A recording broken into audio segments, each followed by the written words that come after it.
رغم الخلاف على اسمها ما بين طعمية وفلافل، لكن كلنا بنتفق على انها بتجوعنا مجرد ما بنشم ريحتها وهي بتتحمر.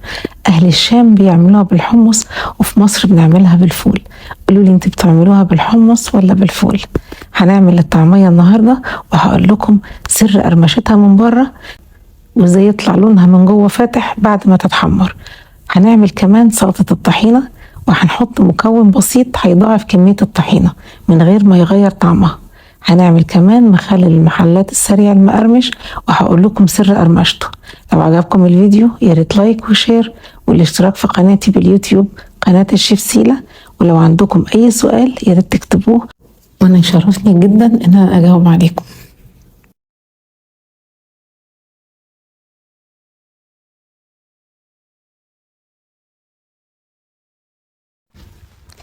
أول حاجة نقيت كوباية من الفول المدشوش ونقعتها قبلها بيوم، أقل حاجة 4 ساعات. كنت بغير عليها المية كذا مرة. الخطوة دي مهمة مش اختيارية علشان الفول يكون سهل واحنا بنطحنه، وكمان نتخلص من أي مواد موجودة في الفول ممكن تتعب المعدة. صفيت الفول، بدأت أضيفه في الكبة.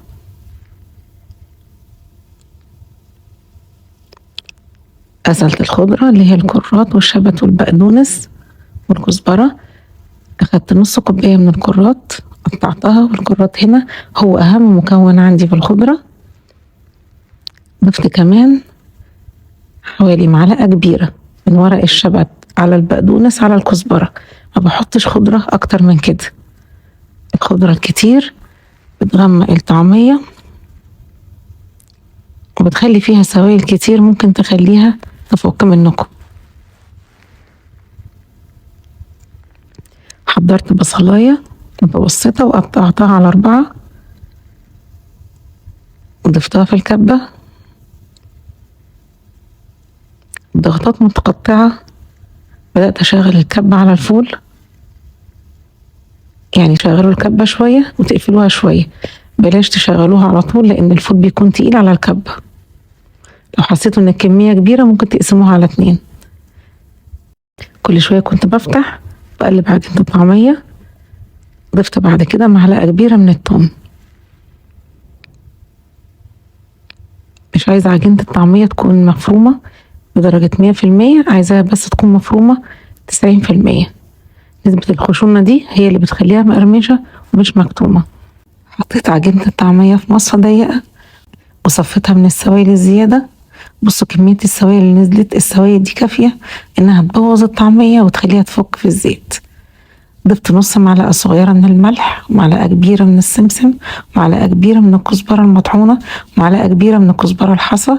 ودي الكمية اللي انا هقليها دلوقتي، وهقلبهم كويس. بلاش تحطوا البهارات لعجينة الطعمية اللي هتشيلوها في الفريزر. جبت طبق وحطيت فيه سمسم. كل مرة احط ايدي في الطبق اللي فيه سمسم وبعدين احط ايدي على قرص الطعمية. تقدروا كمان تحشوها بحشوة حامية لو عايزينها تبقى سبايسي. لو عايزين تعملوا طعمية نفس شكل الطعمية السوري تقدروا تقطعوها وتعملوا فيها فتحة بظهر قلم جديد مش مستخدم. قطعت اقراص الطعمية كلها وحضرتها، وحطيت طاسة على النار عشان ابدأ احمرها. في طاسة صغيرة حطيت زيت على نار متوسطة وعليت النار لحد ما الزيت سخن كويس. هديت النار ونزلت بأقراص الطعمية كلها، وبعدها عليت النار تاني علشان الطعمية تاخد نفس السوا. بس نعمل طاسة صغيرة لأن الطعمية بتحتاج إن الزيت يغطيها علشان ما تفكش. بصوا مفيش أي حاجة نزلت في الزيت من الطعمية. قلبتها لحد ما أخدت لون ذهبي. بلاش تبالغوا في تقليب الطعمية علشان ما تفكش منكم. مش هنقلبها غير لما نتأكد إن هي بدأت تاخد لون. قلبت الطعمية وأخدت لون ذهبي مقرمش. خرجت الطعمية كلها في طبق.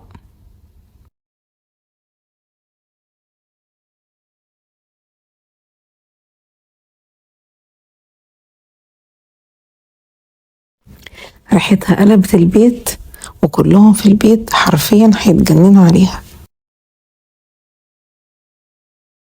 بصوا دي الطعمية اللي شكلها شكل الطعمية السوري.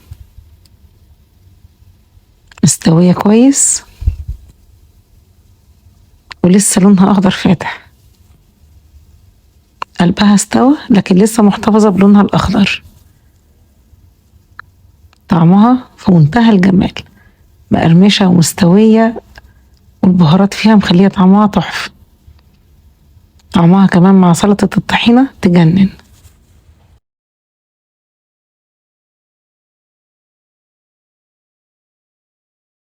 هنعمل الخيار المخلل بتاع المحلات المقرمش السريع.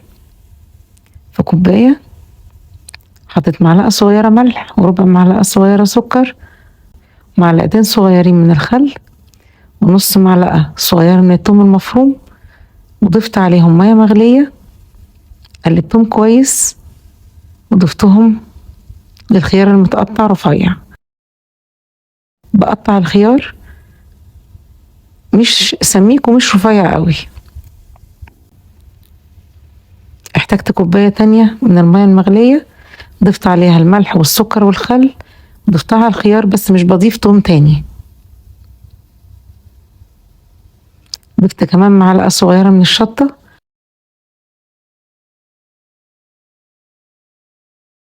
وغطيت العلبة كويس. بعد شوية كان المخلل استوى.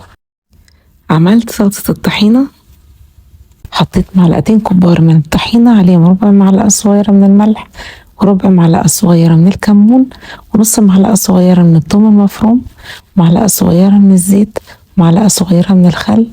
بدأت أضيف المية المغلية. هو ده المكون اللي بيضاعف لي كمية الطحينة، وهتخلي قوامها ناعم وطعمها تحفة. كل مرة بضيف المية المغلية شوية بشوية، وأقلب المضرب لحد ما أوصل للقوام اللي أنا محتاجاه. متزودوش المية المغلية مرة واحدة علشان سلطة الطحينة ما تكونش خفيفة. احنا عايزين قوامها يكون ناعم وكريمي بس مش خفيف.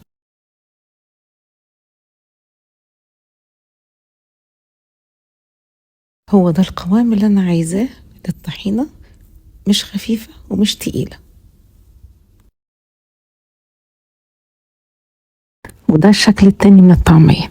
بصوا مقرمشة ازاي من بره، مشربتش زيت، استوت كويس من جوه، لكن فضلت محتفظة بلونها الأخضر الفاتح.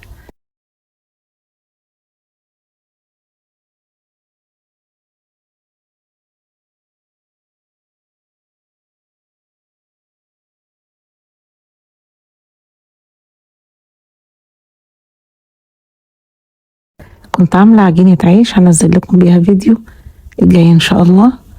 خبزت العيش، طلعته من الفرن.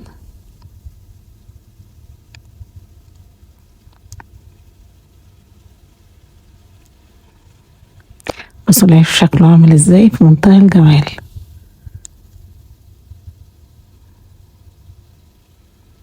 حطيت أقراص الطعمية،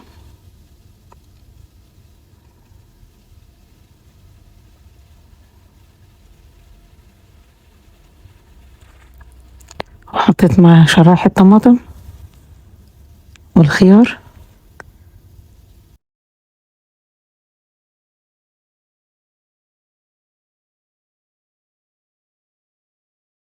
وضفت عليهم سلطة الطحينة.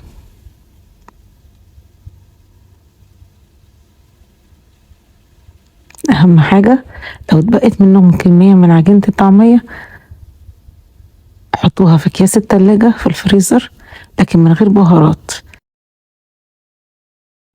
عشان البهارات لما تتحط على عجينة الطعمية في الفريزر بتخلي العجينة لونها يغمق. ولما تخرجوها من الفريزر ضروري جدا تمرروها على مصفى ضيقة علشان بتعمل سوائل تاني. السوائل في عجينة الطعمية بتخلي الطعمية تفك لما تيجي تحمرها في الزيت. بصوا بقى الجمال،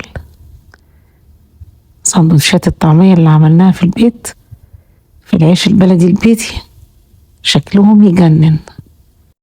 شوف بقى انتوا بتشتروا قرص الطعمية الواحد بكام؟ احنا من كوباية واحدة من الفول المدشوش عملنا كمية كبيرة جدا.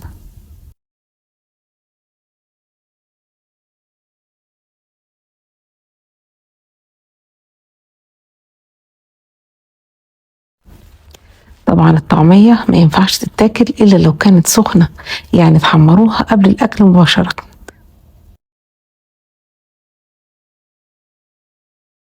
وبألف هنا على قلبكم.